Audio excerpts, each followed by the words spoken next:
80তম স্বাধীনতা দিবস উদযাপন উপলক্ষে আয়োজিত এই অনুষ্ঠানে আমাদের মধ্যে উপস্থিত আছেন খোয়াই জেলা সভাধিপতি মহোদয়া, উপস্থিত আছেন আমাদের ডিস্ট্রিক্ট ম্যাজিস্ট্রেট অ্যান্ড কালেক্টর, আছেন আমাদের superintendent of police Khowai district এবং সমস্ত জনপ্রতিনিধিগণ, সবাইকে স্বাধীনতা দিবস উপলক্ষে আমি আমার আন্তরিক অভিনন্দন ও শুভেচ্ছা জ্ঞাপন করছি।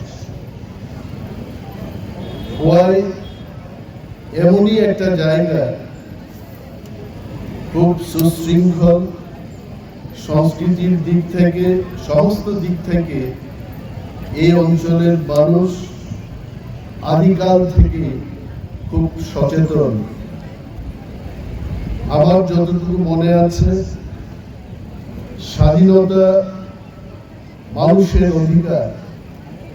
ভারতবর্ষ স্বাধীন লাভ করার পরবর্তী সময়ে 1951 সালে 16ই আগস্ট এই খোয়াই শহরের মধ্যে 10,000 লোক সমবেত হয়েছিলেন যে আমাদের এই রাজ্যকে সরকার পরিচালনা করছেন, আমাদের জন্য কে বা কাহারা সিদ্ধান্ত নিয়ে থাকেন, আমাদের কি প্রাপ্য, আমাদের কি অধিকার, গণতন্ত্রে আমাদের বেঁচে থাকার পথ দেখানোর দাবিতে 10,000 লোক সমবেত হয়েছিলেন।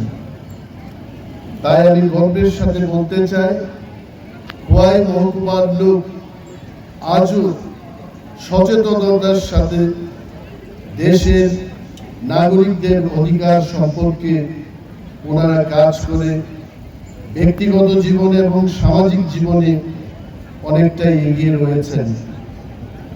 স্বাধীনতার কথার অর্থ এই নয়, আমরা অনেকেই বলি যে India became free in 1947. That's true. But freedom is not something one generation brings and every future generation simply enjoys it.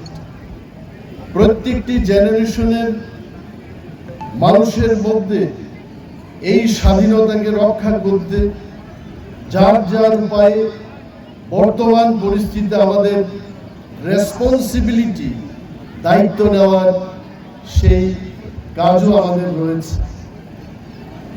স্বাধীনতা মানে এই জিনিস যেখানে আমরা ভয়হীন জীবনযাপন করতে পারি, যেখানে আমরা বিভাজনকে ছেড়ে দিতে পারি, যেখানে আমরা কোনো প্রশ্ন ছাড়াই আমার জন্য কি হচ্ছে, দেশের কি হচ্ছে প্রশ্ন করতে আমরা ভয় পাই, সেই ভয়হীন জীবনটাও কিন্তু স্বাধীনতার একটা বিশেষ অঙ্গ। এবং আজকের প্রজন্মের যারা ইউথ, আমি তাদের কাছে একটা মেসেজ বার্তা দিতে চাই যে নির্ভয় থাকুন, কাজ করে যান, এগিয়ে যান। এডুকেশন, টেকনোলজি, এন্টারপ্রেনিয়রশিপ, এইগুলোতে আমাদের শিক্ষা দিতে হবে।